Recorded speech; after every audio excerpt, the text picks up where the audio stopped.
All right, next we will look at, this is I think the Titan II. Look at that. And look, they're pretty much the same size. Yeah, just pretty much identical in size. Or, oh wait, no, they're not. Okay.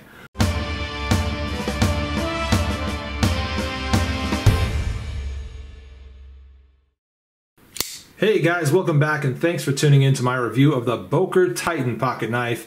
This one in particular is the Decade Edition, 2005 to 2015, number 308 of 600 as you can see there. And it is in VG10 with carbon fiber handle scales. A great version of the Boker Titan, which may or may not still be available to you when you go looking for it. Because of that, we are also going to show you at least 2 other varieties of the knife. Stack it up against a handful of other great knives, show you some testing footage of this knife in going to work and getting some stuff done, and all that kind of stuff. Give you some thoughts on the knife along the way. And also, to my subscribers and everybody that watches regularly, I want to say welcome to part 1 of the 2015 Late Boy Scout Knife Blitz. We are doing, in conjunction with this, a giveaway from Blade HQ. $25 gift card giveaway, and all you got to do to enter that is leave a comment down below to talk about, or leave some mention of this knife. Tell me what you think about it. Of the 4 videos that I'm releasing for this knife review blitz, I will choose a winner, and that person will get $25 gift card to Blade HQ same day that all these knives are released in this knife review blitz. So I'm not putting it off for a week before I draw it. It's all happening in one day. That's the whole point of the matter. But moving on to the knife. So there it is, the Boker Titan. Really attractive knife to start with. We can definitely touch on that. I think it's got good ergonomics to it. It looks really nice. There's a pocket clip. You can see kind of where that buries to and how that would sit in your pocket, leaving about that much exposed depending on what kind of pants you wear. It might be something like that or something like that. But lock back, as you can tell. And the lock back, how does that do for deployment? Well, you saw it in the intro. You can roll that out nice and smooth if you like. You can also flick it out pretty easily. Comes out pretty fast. Talking about the lockup real fast, it's pretty good for a lockback. And lockbacks, as you guys probably know if you're familiar with them, always seem to have a slight front to back play. As you pull on it, you'll be able to feel that, maybe even hear it. Maybe not. And the side to side is not too bad. It did increase during testing though. And let's get on to some of that testing and talk about it and show some of that. So I like to break my EDC tests out into 3 parts. I always test it on paper to see just how good that edge is and how well it restores to. Because in many cases, the paper cut test that you see happens after many weeks, months of use of carrying the knife. So I might have restored the edge back to a good razor edge from the factory edge that it came with after having used it for a while. So I would say though that this Boker in VG10, fantastic edge on it, sliced like any other slicer I could ever ask for, as well as I could ever ask for, I should say. And just, yeah, really fast through that paper. So the edge, like I said before, comes nice and sharp, razor sharp, and restores very easily. VG10 is a very good steel for edge retention and for taking just a really fine, keen edge. And so that's quite admirable.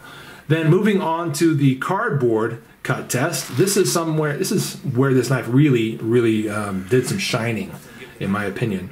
So what I actually did that test on was a double-walled computer box, a section of that box. So double-walled, okay, with some laminate on one side. That is some printed paper on one side that was glued onto it. Because of how thick it was, it's so much more impressive. Because this thing just sliced. Man, I mean, it did not want to slow down. It just tore through it so easily. And it felt like no work whatsoever.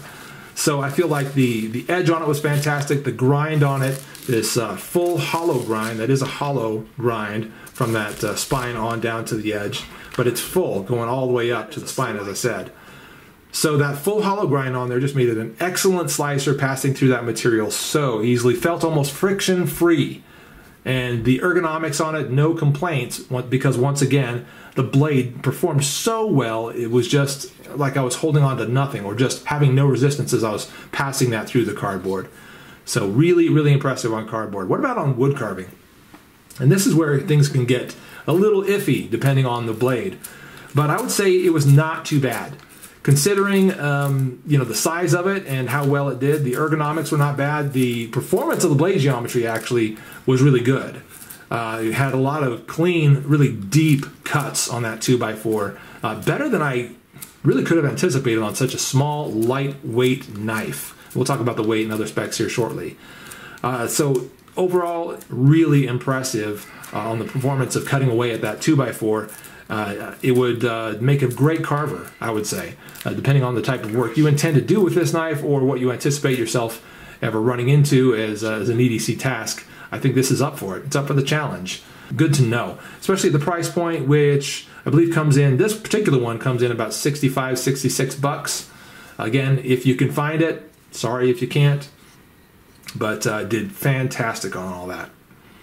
So I would say, though, I will point out that the edge, because of the VG10, because of the nature of that steel, when you put it under some harsh use, it does have a tendency to roll a little bit on the edge, and you'll be able to notice those spots as you sort of turn it in the light. It's back to working order now. I sharpened it again, of course, but you will maybe find some of those kind of some little artifacts in the edge as you sort of turn it in the light that are representative of some potential rolling.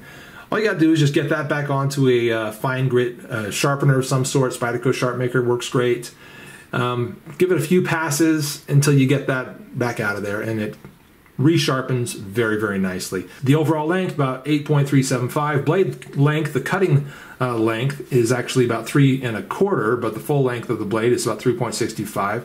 The thickness, roughly 0.12, I believe, inches. Kind of a nice satin hollow grind on it, plain edge as you can tell. Handle thickness, roughly 5.375 inches.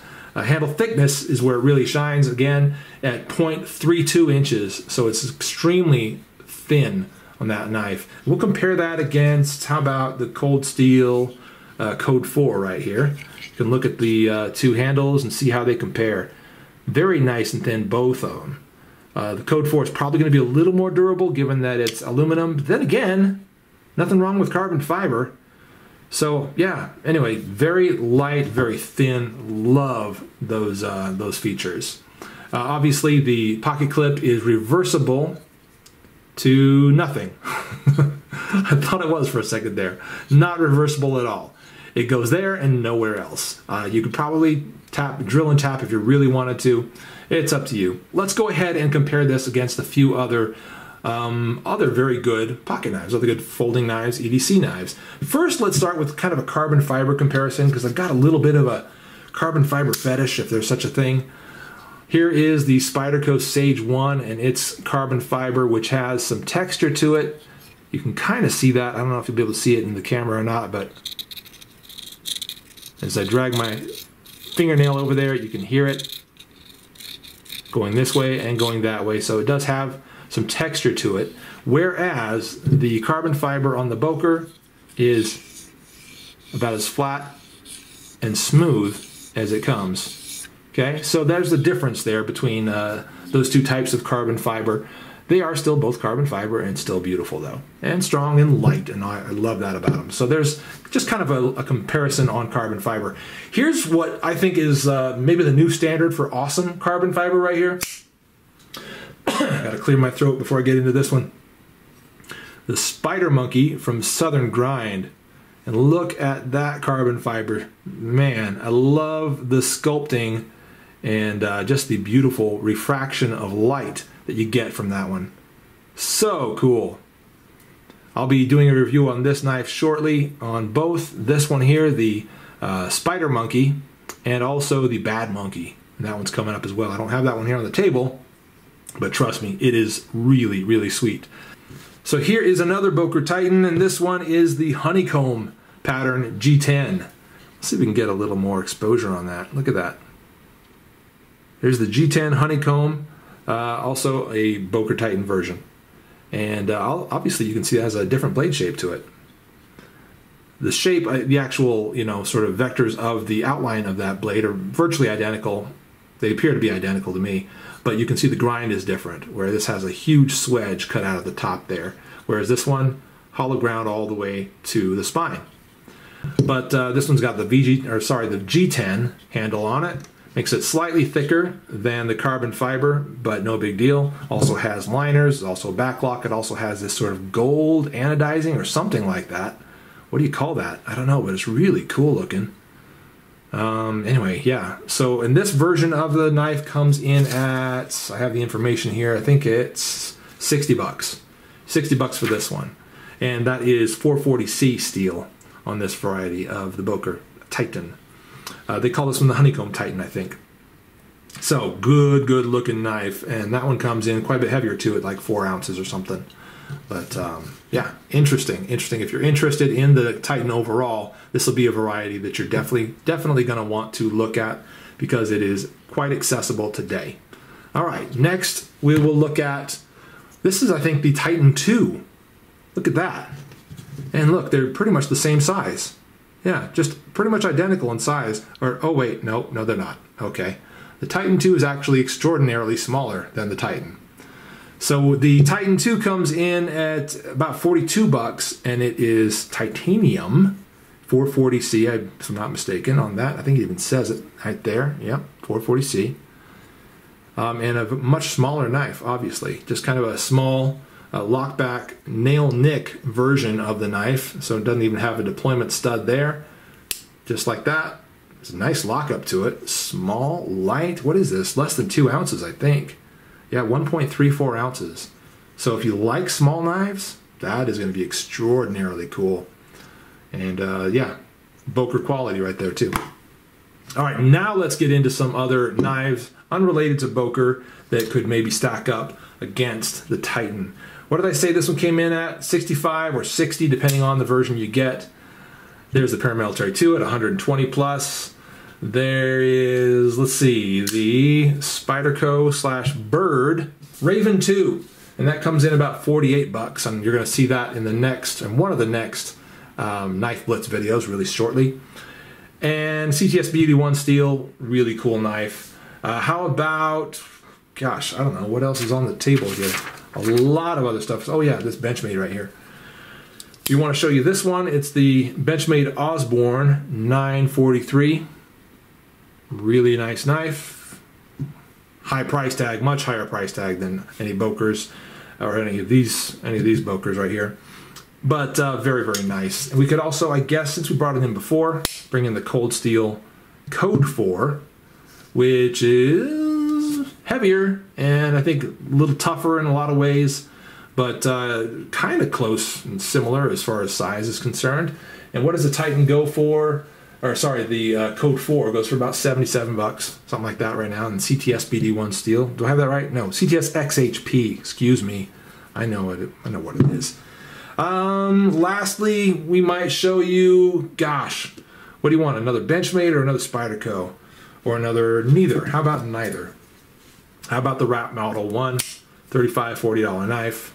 There it is. Very common, very useful.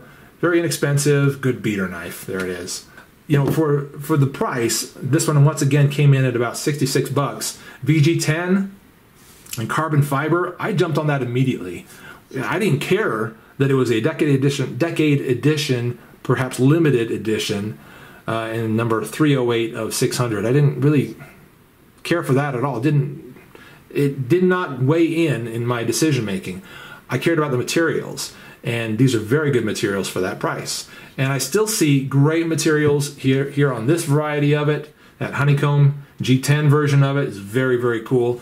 These are by no means the only varieties of the knife that you can find, though. Head over to Blade HQ or wherever you like to buy your knives, and you'll see plenty of other great ones. So the Boker makes great knives all around anyway. And there's one more, the AK-47 or 74, the AK-74 Auto. I've gotten great knives from Boker in the past. I like a lot of their stuff. So, you know, I would say that whatever variety that you're interested in of this Boker Titan, there's definitely something out there that's going to suit your needs. And that has been my review. Thanks very much for watching. Stick around today to see some more of the Knife Blitz reviews. I'm the Late Boy Scout. We'll see you later. In Spyderco, make some of those changes and make some of those innovations in coming up with new varieties of